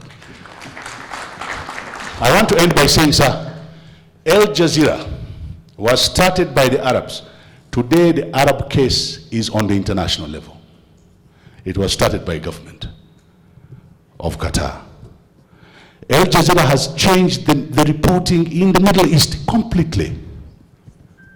And today, there's a young man in Kenya who has started a 24-hour news channel. I think he used to be with CNN. It's called K24, I think, something like that. Now, these are the kind of things we need to prop up. Now, you are telling us that media should try and help. We are very poor. Even the circulation of Vision cannot afford to give him enough money. He needs more. If he can get more money, he can train them even better. So he's the biggest in terms of print media. But we have televisions and whatnot. The adverts are not enough to sustain some of them, some of our members. We need to work with the government to try and give us some of the work so that we can... Thank you very much, Captain Babu. Yes, let me finish with this one. Reuters, Associated Press, and IPA are European. And this is the capacity he was talking about. They all get this stuff from those groups. If we have to do a news agency, we have to become very serious, and all the countries should finance that news agency. Thank you very much, Mr. President.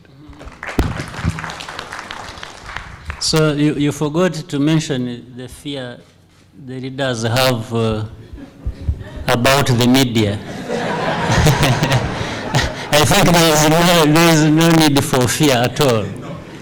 And I hope we don't need to fear one another. We need to cooperate. Okay. Thank you, sir. The last two. Let me get Robert at the back, then I'll come to you, Mhozi. Thank you. My name is Robert Kagame. I'm the managing editor of GreatLakesVoice.com. I have some couple of questions, and I'm not going to sound as a politician. The best politics I have ever played is when my mom advised me about how she's going to vote. So my question is about recently when you are in Kampala with the other heads of states, I read the whole statement. But M23 is saying that this meeting of Kampala failed because they were not involved, and none of the states to which are in the meeting really controls them, and they don't report to any state, and they cannot fight them. And I've been there last week. They cannot fight. What is that? I mean that the states which are in the meeting in Kampala, they are not going to decide for M23, and these states cannot directly fight M23 if they bring neutral force. Why not? Because it's not the issue of the region, it is their issue with the Congolese government. But that doesn't make it. Yeah, and my question is, how is effective does that meeting resolution going to exactly affect the situation in Eastern Congo? My second question is about... I think don't ask too many questions just so that... No, I'm just going to have like two. My other question is about the media. Sir, Your Excellency, yesterday you said something about working together without interfering with the independence. Last week when I was in DRC, I was arrested with some couple of journalists by FARDC. And some journalists called their embassies and they were set free. And when I called our officials, one did not pick the phone. Maybe she thought that I was looking for an interview. And when I called another official, he said, look, it's not our government that sent you to Eastern Congo. So at the middle of the night, I had to find my way out by escaping. But the issue is, what exactly is the help are we looking for in the media? Again, this self-regulation thing, honestly, it is not working. And to be honest, if I understand what Captain Babu was saying is that maybe we should find another forum again to discuss how we could partner. But I think that this media issue in Rwanda, and everybody with me here at least will believe with me that you are the best performing president in the region, probably in Africa. But it keeps coming that when it comes to the media, Rwanda is ranked below. And I think we need exactly to focus on that issue of the media as the same attention you gave it to the gender issue and the Mitweri Desanti and everything like that. Thank you, Mr. President. You come very low on what basis? Because you need to understand the reason so that we fix it.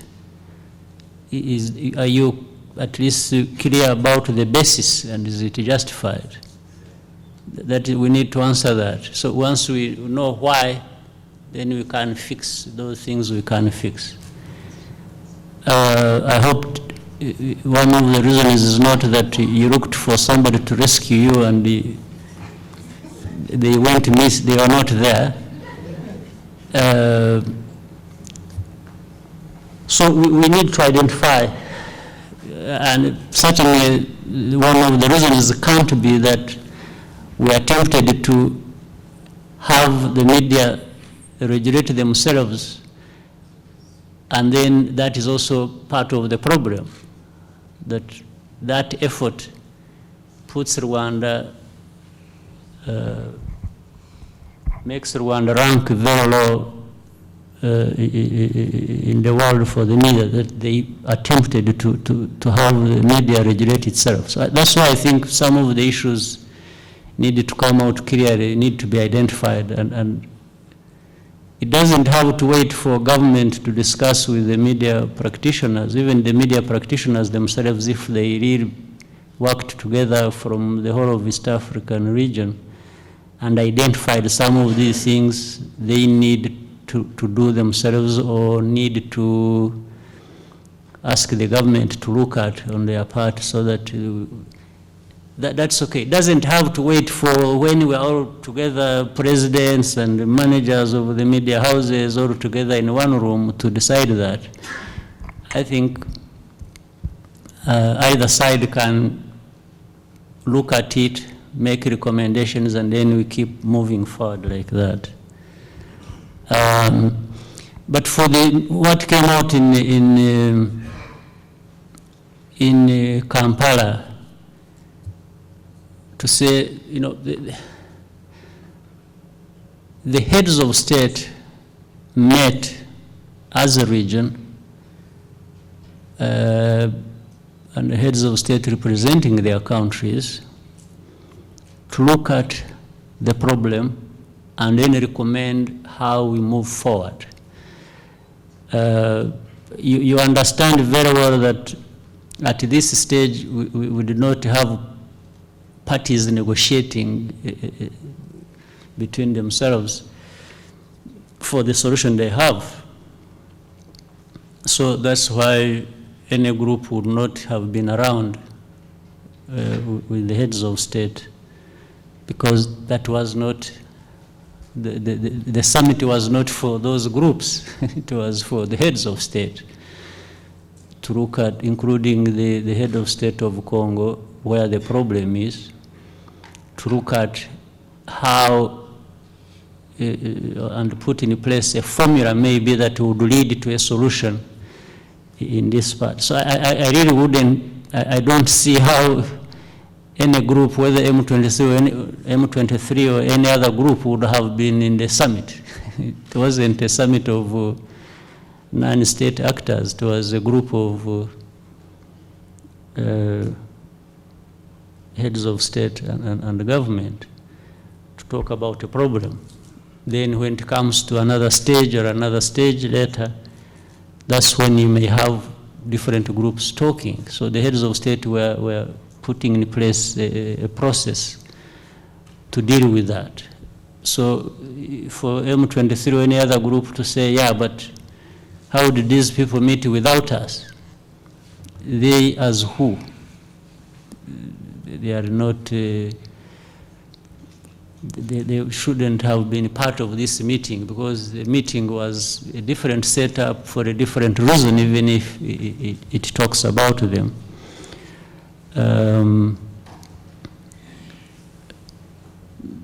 So what came out in the meeting, maybe we'll see them play their part as they should, but the meeting could not have involved them. Thank you. So can I have a final question from Mozi, Burundi? Thank you. Sam Hozi from Radio and Television Renaissance. Mr. President, a few years ago you made a promise to answer certain questions in French. I think time has come to ask my question in French. Then maybe you ask in French. Oh, you know what stopped me learning and speaking French?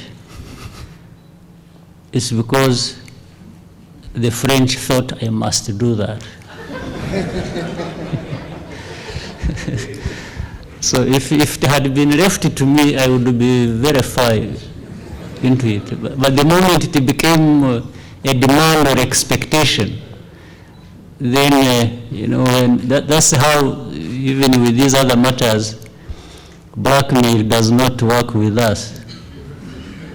Even with this situation we are talking about all along, when people thought they would tell lies about Rwanda and force it to do something, that is the day we won't do it. See what I mean? It's a good explication. Mr. President, my question or my preoccupation is related to the question of integration. If you look at the speeds from a country to another, the speed is not the same.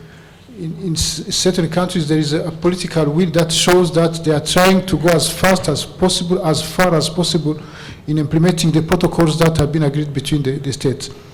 But if you look at also sometimes certain problems that may come inside one country or another, political violence, for example, or security matters, or even economic questions, if inflation maybe is too high in one country or another, do you think it's a good thing to let everybody go at his own speed, or it's necessary maybe to have quicker integration and standardize maybe certain domains, so that we make sure that one in his slow motion don't affect the others, or one in his internal problems related maybe to electoral questions or ethnic questions don't affect the others. What to do so that we can make sure that the tremendous job that has been made by the leaders of the region in this process of integration don't be negatively impacted by what could happen in one country or another, maybe sometimes even from others who are not in the East African community. What to do? Is it good? We see almost the same debate in European countries where when they are in difficult situations, some are saying, let's go quicker and go maybe get more integration, political level, economic level, monetary. What to do to make sure that this tremendous job that has been done is not negatively impacted, but by a situation that could happen in one or another country? See, you're asking a good question, but I think you're also, in a way, providing an answer to the question. You have even made a reference to what is happening in Europe. If you are telling me that in Europe everything is moving at the same pace, then I would have said, oh, then let's copy from Europe. But even in Europe, I think you are pointing to the same problems as we are having maybe in the region. There is no way you are going to have countries or people move at the same pace. People will, but I think the East African community is, I think we are where we should be, or we are really making good progress in first of all, standardizing things and putting them there and telling everybody we need to move towards that. the pace at which each country will move will depend on different circumstances and dynamics and the context. That is inevitable. There is no way to avoid it. Rwanda will move at a different pace from that of Uganda or from that of Burundi or the other, and vice versa. Because we have, in any case, not started from the same level for many different things. But we are all keeping our eyes on where we need to be and working towards that. And not only working towards that individually, we are working towards that working together. So that minimizes the distance between us. It reduces the distance by which we are different in this progress we are making. That's the way to go. You cannot avoid it. You cannot wish it away. That's what it is. So people will always be, even internally, even within the countries themselves, even here in Rwanda, the levels of understanding of what we need to do by different people, by different groups, will be different. So we try to keep narrowing through discussions, narrowing the difference, understanding through discussions, through, making sure that we mobilize people to be at the same level of understanding and participation in order for the country to move forward. So it happens, it is even more pronounced when it comes from one country to another. But this should not discourage, make us lose the sight of what we need to do, and we need to keep working together and move forward. So to be zeroing on